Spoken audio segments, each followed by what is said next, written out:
have you ever dreamed of finding a treasure? I think most people have at some point. Yeah, no matter your age, that word treasure, it just sparks something, doesn't it? It really does. There's the mystery, the excitement. Right, the mystery of a forgotten past, the sheer emotion of discovery, and maybe that little thought that your future could be transformed by what you found. It's a universal allure. It truly is. And that universal lure is actually central to our deep dive today. We're focusing on the July 2025 issue of the Town Crier of Castillonnès. Okay. It's a free monthly journal, and it's all about the remarkable bastide of Castillonnès. That's a type of fortified medieval town founded way back in 1259. Wow, 1259. Exactly. So our mission really is to unearth the fascinating treasures discussed in this issue and explore how Castillonnès has actually made headlines for multiple discoveries like this across different centuries too.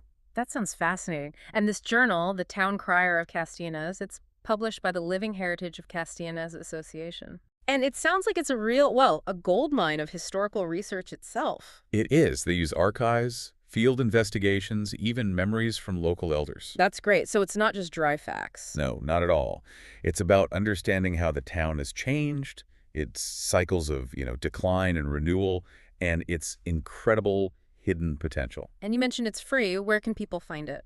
Yeah, you can just pick up a copy in most shops there right in Castillonnès. Good to know. And what's really striking, right from the start, is how the journal expands our definition of treasure. Okay, so it's not just about finding, pirate chests full of gold. Well, no, though we will be talking about some amazing gold coin finds. But in Castillonnès, treasure also means collective memory. Ah, right. And the town's openness to progress. Think about the arrival of the first cars or the train, or even today's tech.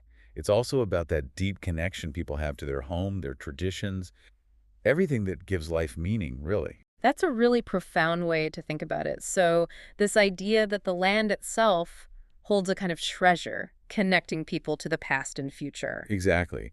The journal talks about the earth beneath Castillonnès being filled with energy and history, sustaining the community through these cycles of retreat and renewal.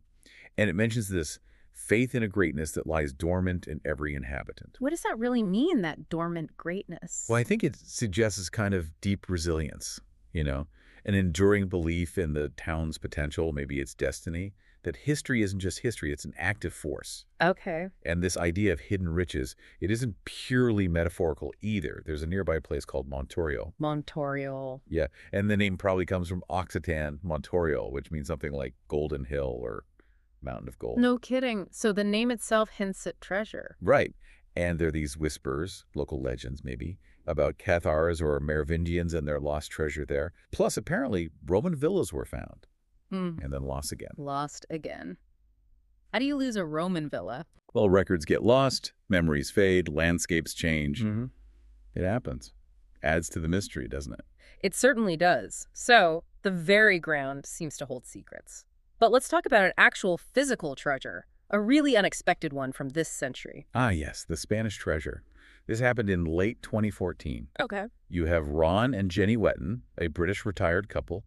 They're renovating an old outbuilding, part of a grand old house, an hotel particulier called Cour de Tomazon. Just doing some DIY, probably, and then Ron finds something, tucked away in a little cavity, in an old wall, maybe about 1.2 meters up. Not buried then, in the wall. Exactly. Inside the wall, he finds this small green silk purse. Wow.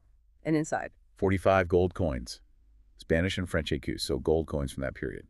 Two of them clearly dated 1592. 1592. So right in the middle of the wars of religion in France? Precisely. Oh. Coins struck during the reigns of Philip II of Spain and Henry IV of France. But then the condition, the journal mentioned something about that. Incredible condition. It said they were untouched since the late 16th century. Amazing. And each one was carefully wrapped in paper for protection. Wrapped in paper. So whoever hid them really meant for them to stay safe. Maybe they intended to come back. It certainly looks that way. Very deliberate, very careful concealment. Maybe they planned to return, or maybe they just wanted to keep it safe during those turbulent times and never got the chance. And what did the Wettons do, finding something like that? Well, they acted very responsibly, which is great. They contacted a notary, got the coins authenticated, told the authorities. Good for them. And Right. legally, since it was in the wall. That was key. According to the French Civil Code, Because it was found in the fabric of the building, not buried in the ground, it legally belonged to them, the owners of the property. Interesting distinction. So what happened to the coins? They were secured in a bank and eventually sold at auction. What a story. Just goes to show you never know what's hidden in old houses. Absolutely. And that wasn't all they found, as they kept working on the main house. More discoveries. Yeah, under the plaster, they uncovered old drawings. One was of a flat-bottomed river barge, a gabar, and it was dated 1664. Wow. Just another layer of history peeling back. Exactly. The past rising up in unexpected ways. It really makes you think about the layers everywhere. Which brings us to another major find, right? Further back in time. Yes, the medieval treasure of the arcades. And this one, well, it literally rose from the ashes. A phoenix from the flames, as the journal puts it. Quite literally. End of the 19th century, there's a terrible fire. It destroys a house on the Place du Marché, the main square. Oh, no. A real disaster for the owners, the Pujols family at the time. But nobody imagined it would lead to this major archaeological discovery. So what happened when they were clearing the debris? They started finding fragments, bits of religious objects, pieces of bronze crosses, things with enamel, liturgical items. Relics. Just mixed in with the rubble. Yep. And an antique dealer apparently offered 5,100 francs for the lot, which was a lot of money then. Tempting, I bet. Very. But luckily, the municipal council decided to get it appraised first. They called in Jean Momeja, the curator of the Ancient Museum. A smart move. Extremely smart. Momeja took one look and knew. He said it had exceptional value, that it was worthy of the greatest collections. Wow. So the town council didn't sell it to the dealer? No. The Ancient Museum acquired the pieces for 1,000 francs in 1904, much less than the dealer offered, interestingly, and that's how the Treasure of Castillonnès was officially born. And what was the star piece? What made it so exceptional? The centerpiece is just stunning. It's a statuette of Christ on the cross, gilded and enameled copper, dated to the late 12th century. Romanesque period. Yes, a Romanesque masterpiece from the Limoges school, famous for this kind of work. It's got this finely engraved torso. The head has a gentle tilt. There are colorful glass cabochons. Cabochon, like polished gems. Exactly. And the perizonium, that's the loincloth, is beautifully enameled. It has all the hallmarks of these famous Limousin Christs. Incredible that it survived a fire like that, or maybe it was protected somehow. Perhaps buried beneath a collapse. It's amazing what can survive. But it wasn't just the Christ figure. Right, there were other pieces too. Yes, quite a few. A processional cross from the 13th century, sadly broken but still impressive, with images of Mary, Christ, angels. There was a lid from a capsa. A capsa, like a box. Yeah, a small box or casket, likely for holding relics. This lid was 12th century, enameled bronze. Then 4 lids from censers, those incense burners, and 1 complete censer, with really intricate plant designs dating across the 13th to 15th centuries. Wow, quite a collection spanning several centuries. And finally, 2 plaques made using Champlevé enamel. That's where they carved troughs into the metal and filled them with enamel. These probably came off reliquary caskets, too. And people can see these today. Yes, the whole collection is on display at the Museum of Fine Arts in Ayen. A treasure literally rescued from disaster. It really makes you appreciate museum collections, knowing the stories behind them. Okay, so we've had a 16th century purse, 12th century religious art. What's next? Another type of treasure altogether. Absolutely. This one is called a collector's secret. And again, the setting is completely unassuming. Where was this one found? A modest little house on Rue du Marché near the town hall. You'd walk past it 100 times and never guess. And I guess what? That it concealed one of the greatest numismatic treasures ever discovered in La Garonne. Numismatic. So coins again? Coins again, yes. Yeah.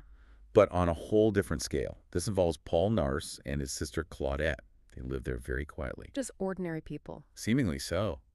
But they shared this lifelong passion, this patient and silent passion for collecting ancient coins. Paul focused on gold, Claudette on silver. A shared hobby. A very serious one, it turns out. Paul passed away in August 2024, aged 90. And the notary handling his estate started looking into things. A meticulous investigation, the journal calls it. Okay, standard procedure, I suppose. But after days of searching this quiet little house, the notary noticed something. In a small, dusty storage room, behind a simple needlepoint tapestry. The hidden element again. What was behind it? A sealed chest, embedded right into the wall. And embedded in the wall, like the Wetton's purse? What was inside this chest? Get ready for this. Nearly 1,000 gold coins, all carefully stored and labeled. 1,000 gold coins From one collector. And more specifically, there were 10 cloth pouches inside. Each pouch held exactly 172 20-franc gold coins, Wait, 172 20-franc coins per pouch? the exact equivalent of one standard gold ingot per pouch. 10 ingots worth of coins plus the rest of the collection. The pouches were immediately secured in a bank, obviously. That is absolutely staggering, just hidden in a wall in a normal house. And the historical range was incredible too, not just French coins. It went from antiquity Greek, Byzantine coins through Gallic and Merovingian periods right up to the 19th century. So a lifetime of dedicated secret An collecting. incredibly dedicated one.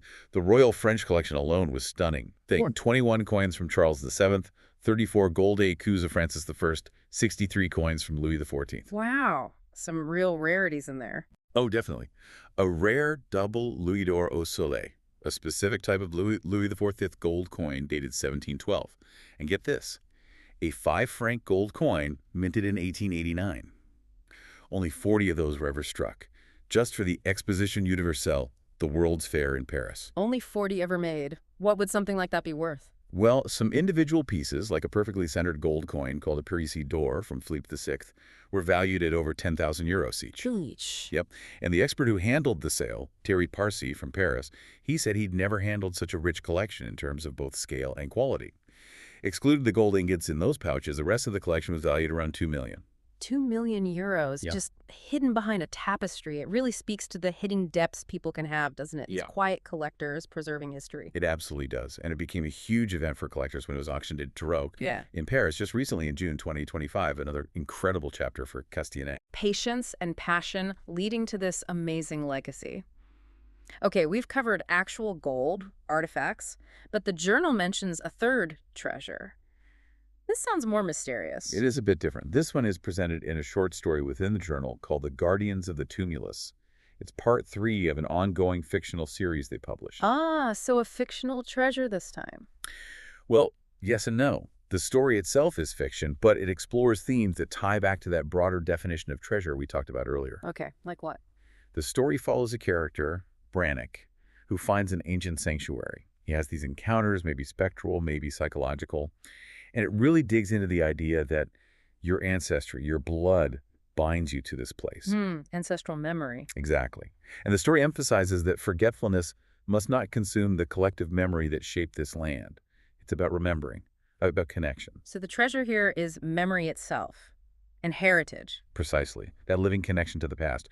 And the journal mentions this story series will actually be published soon as a separate book. Interesting. So the journal itself is nurturing this idea of non-material treasure through fiction, too. And the editorial in this issue by Jean-Louis de Biasi, he's the president of the Living Heritage Association. He reflects on exactly that. He connects all these different finds, the coins, the art, the stories, back to this idea of history that sustains and gives life to a community. Which raises the question, how can people listening, how can you engage with this living history today? Is Castillonnès set up for visitors to explore this? It really is. They've done some neat things. For example, there's an interactive audio guide. Oh, cool. Like for walking around the town. Yeah. You can explore the main sites of the Bastide and get historical descriptions right on your phone or computer. You can listen or read. That's handy. What if you can't actually get to Castillonnès? No problem there either. They've set it up so you can do the walk virtually, right from your living room.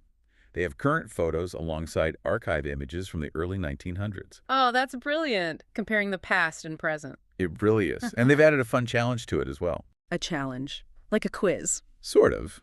A photo challenge or observation game. They've hidden 5 anomalies or anachronisms in some of those old vintage photos on the virtual tour. Things that don't belong. Exactly. Things that are out of time or place. And if you spot them, you can email your answers to the association. Is there a prize? Yes. The first 5 people who send in all 5 correct answers get a commemorative 2025 medal. That's a great way to get people looking closely at the history. Makes it interactive. It really does. Turns appreciating history into a bit of a game. So, quite a journey we've taken today. We've unearthed this incredible range of treasures in Castillonnès, actual gold, medieval art saved from a fire, a secret collector's hoard, and this deeper idea of living history and memory. It's a town where history just keeps bubbling up to the surface, it seems. It really does. And if you want to read these stories in more detail, you should definitely try and get hold of that July 2025 issue of the Town Crier of Castillonnès. Absolutely. Remember, it's free, available in most shops throughout the town itself if you happen to be there. And keep an eye out because the August issue is coming soon, apparently with announcements about new books on Castillonnès and the region. Sounds like there's always more history to uncover there. It really does. Which leads to a final thought, perhaps. Thinking about all these hidden histories surfacing in Castillonnès, Yeah. what treasures, maybe not gold, but stories, memories, hidden details might be waiting right there in your own everyday surroundings if you just take a moment to really look.